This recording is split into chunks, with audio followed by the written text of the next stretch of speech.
Anda kembali bersama kami di Sapa Indonesia Malam. Menko Bidang Perekonomian Erlangga Hartarto belum secara lugas menjawab rencana kenaikan pajak pertambahan nilai atau PPN menjadi 12% tahun depan. Erlangga menyebut pemerintah menargetkan kenaikan pendapatan dari perpajakan.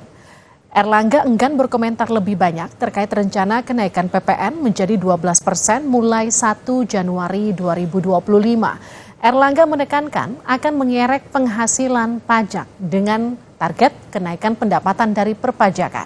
Sebelumnya pada bulan Maret lalu, Menko Perekonomian Erlangga Hartarto menyebut pemerintah tengah berencana menaikkan PPN jadi 12% sebagai implikasi pilihan berkelanjutan.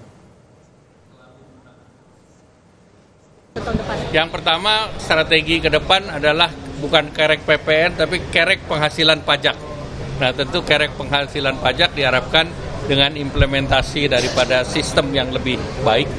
Ya, tentu kalau di Kementerian, di Dirjen Pajak kan ada sistem implementasi dari Kortex. Kita harapkan itu bisa maksimal. Untuk PPN yang tadi, apakah berarti akan ada ruang untuk dikaji ulang? Ya, tentu kita targetnya kenaikan pendapatan dari perpajakan. Semua sektor konsumsi akan terdampak dengan kenaikan pajak pertambahan nilai, di antaranya sektor retail, sektor properti, industri otomotif hingga industri tekstil.